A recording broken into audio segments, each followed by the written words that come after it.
আসসালামু আলাইকুম। সুপ্রিয় চাকরি প্রত্যাশীগণ, জেলা প্রশাসক কার্যালয় নিজ জেলায় চাকরি নিয়োগ বিজ্ঞপ্তি প্রকাশিত হয়েছে। সম্পূর্ণ একটি সরকারি চাকরি নিয়োগ বিজ্ঞপ্তি। জেলা প্রশাসক কার্যালয় জেএসসি এসএসসি পাশ করলে আপনি আবেদনটি সম্পূর্ণ করতে পারবেন। তবে কি কি পদে আবেদন করতে পারবেন, আবেদন শুরু এবং শেষ তারিখ কবে, এ টু জেড বিস্তারিত তথ্য জানিয়ে দেওয়া হবে আজকের এই ভিডিওতে। সুপ্রিয় চাকরি প্রত্যাশীগণ, সম্পূর্ণ একটি সরকারি চাকরি নিয়োগ বিজ্ঞপ্তি।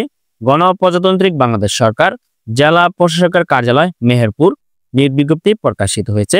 সুপ্রিয় চাকরি প্রত্যাশীগণ, প্রথমত যে পদটি নিয়ে আলোচনা করব, ক্রমিক নম্বর 6, পদের নাম পরিচ্ছন্নতা কর্মী। পদ সংখ্যা হলো 1। শিক্ষাগত যোগ্যতা প্রয়োজন হবে কোন শিক্ষিত বোর্ড হতে জুনিয়র স্কুল সার্টিফিকেট বা জেএসসি বা অষ্টম শ্রেণী পাশ হলে আপনি আবেদনটি সম্পূর্ণ করতে পারবেন। তারপর হচ্ছে ক্রমিক 5, পদের নাম মালি।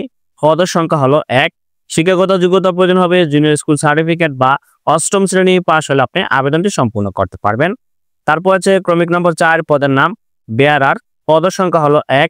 শিক্ষাগত যোগ্যতা প্রয়োজন হবে মাধ্যমিক স্কুল সার্টিফিকেট বা এসএসসি পরীক্ষা উত্তীর্ণ হলে আপনি আবেদনটি সম্পূর্ণ করতে পারবেন। তারপর আছে ক্রমিক নম্বর 3, পদের নাম নিরাপত্তা প্রহরী। পদ সংখ্যা হলো 1। শিক্ষাগত যোগ্যতা প্রয়োজন হবে মাধ্যমিক স্কুল সার্টিফিকেট বা এসএসসি পাস হতে হবে। তারপর আছে ক্রমিক নম্বর 2, পদের নাম নিরাপত্তা প্রহরী। পদ সংখ্যা হলো 6। শিক্ষাগত যোগ্যতা প্রয়োজন হবে এসএসসি বা মাধ্যমিক পরীক্ষায় সমমানে উত্তীর্ণ হতে হবে। তারপর আছে ক্রমিক নম্বর 1, পদের নাম অফিস সহায়ক। পদ সংখ্যা হলো 6। শিক্ষাগত যোগ্যতা প্রয়োজন হবে মাধ্যমিক স্কুল সার্টিফিকেট বা এসএসসি সমমান পরীক্ষায় উত্তীর্ণ হতে হবে। সুপ্রিয় চাকরি প্রত্যাশীগণ, ক্রমিক নম্বর 1 থেকে 6 নং পদের বেতন 20তম গ্রেডে প্রদান করা হবে। 8,250 থেকে 20,010 টাকা প্রদান করা হবে। সম্পূর্ণ একটি সরকারি চাকরি নিয়োগ বিজ্ঞপ্তি। সুপ্রিয় চাকরি প্রত্যাশীগণ, জেলা প্রশাসক কার্যালয়। তবে এখানে আপনার আবেদন করতে হলে অবশ্যই প্রার্থীর বয়স হতে হবে সর্বনিম্ন 18 এবং সর্বোচ্চ 32 বছরের মধ্যে হলে আপনি আবেদনটি সম্পূর্ণ করতে পারবেন।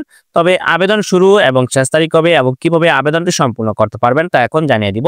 যারা আবেদন করবেন তারা অবশ্যই দেখতে পাচ্ছেন dc.meherpur.teletalk.com.bd ওয়েবসাইটে প্রবেশ করে আপনি অনলাইনে আবেদনটি সম্পূর্ণ করতে পারবেন।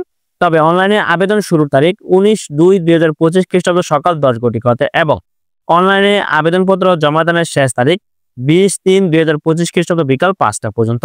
এই সময়ের মধ্যে আপনার অনলাইনে আবেদনটি সম্পূর্ণ করতে হবে এবং অনলাইনে আবেদন সম্পূর্ণ হওয়ার 72 ঘন্টার মধ্যে আপনার আবেদন ফি প্রদান করতে হবে। আবেদন ফি প্রদান করতে হলে অবশ্যই টেলিটক সিম থেকে 2টি মেসেজ পদ্ধতি অনুসরণ করে আপনার আবেদন ফি প্রদান করতে হবে।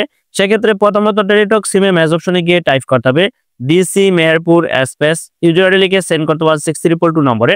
ফিরতি মেসেজে আপনাকে একটি পিন নম্বর প্রেরণ করা হবে। দ্বিতীয়বার মেসেজ অপশনে গিয়ে টাইপ করতে হবে DC Meherpur space space pin number লিখে সেন্ড করতে হবে 6342 নম্বরে। তাহলে আপনার আবেদন ফি সম্পূর্ণ হয়ে যাবে। তবে কোন পদের জন্য কত টাকা আপনার আবেদন ফি প্রদান করতে হবে তা এখানে দেওয়া আছে, সেটা আপনারা দেখে নেবেন। সম্পূর্ণ একটি সরকারি চাকরির নিয়োগ বিজ্ঞপ্তি। নিজ জেলায় নিয়োগ প্রদান করা হবে জেলা প্রশাসক কার্যালয় ডিসি অফিসে। সম্পূর্ণ একটি সরকারি চাকরির নিয়োগ বিজ্ঞপ্তি। ছেলে মেয়ে উভয় প্রার্থী আবেদন করতে পারবেন। তবে আবেদন করতে হলে অবশ্যই এখানে কিছু শর্ত রয়েছে। সেটা হলো প্রার্থীর বয়স 18 থেকে 32 বছরের মধ্যে হতে হবে। তবে বয়সটা হিসাব করতে হবে 19/2/2025 খ্রিস্টাব্দের মধ্যে যাদের বয়স ন্যূনতম 18 বছর এবং সর্বোচ্চ 32 বছর শুধু তারাই আবেদন করতে পারবেন। এবং প্রার্থীকে অবশ্যই জন্মসূত্রে বাংলাদেশের স্থায়ী নাগরিক ও মেহেরপুর জেলার স্থায়ী বাসিন্দা হতে হবে। শুধুমাত্র মেহেরপুর জেলার স্থায়ী নাগরিকগণ আবেদন করতে পারবেন, ছেলে মেয়ে উভয় প্রার্থী। তবে বিবাহিত প্রার্থীগণ আবেদন করতে পারবেন। তবে বিবাহিত মহিলা প্রার্থীর ক্ষেত্রে অবশ্যই স্বামীর স্থায়ী ঠিকানা উল্লেখ করতে হবে। সুপ্রিয় চাকরি প্রত্যাশীগণ, জেলা প্রশাসক কার্যালয় মেহেরপুর। তবে এই নিয়োগ বিজ্ঞপ্তিটি পূর্বে একবার প্রকাশিত হয়েছিল, এবার পূর্ণ নিয়োগ বিজ্ঞপ্তি প্রকাশিত হয়েছে। তবে যারা বিগত এই নিয়োগ বিজ্ঞপ্তিতে আবেদন করেছিলেন তাদের নতুন করে আবেদন করার কোনো প্রয়োজন নেই। তো কিভাবে আপনি বুঝবেন যে এই বিজ্ঞপ্তিতে আপনি আবেদন করেছিলেন কিনা? তো দেখতে পাচ্ছেন এখানে সার্কুলার পত্রে অবশ্যই স্মারক নম্বর রয়েছে, দেখতে পাচ্ছেন বামে। এই স্মারক নম্বরটি আপনার এই বিজ্ঞপ্তিটি প্রকাশিত হয়েছিল। বাংলাদেশের যতটা সার্কুলার প্রকাশিত হয় এই এক এক সার্কুলারে স্মারক নম্বর ভিন্ন ভিন্ন থাকে। তবে এই সার্কুলারটি পূর্বে একবার প্রকাশিত হয়েছিল। তো স্মারক নম্বর দেখে আপনি বুঝতে পারবেন পূর্বে কি আপনি এই সার্কুলারে আবেদন করেছিলেন কিনা। যদি আবেদন করে থাকেন এখন আপনার আবেদন করার কোনো প্রয়োজন নেই। যারা নতুন প্রার্থী আছেন আবেদন করেননি, মেহেরপুর জেলা প্রশাসক কার্যালয় এই সার্কুলারে তারা নতুন করে আবেদন করতে পারবেন। সো ধন্যবাদ সকলকে, ভালো থাকবেন, সুস্থ থাকবেন, আল্লাহ হাফেজ।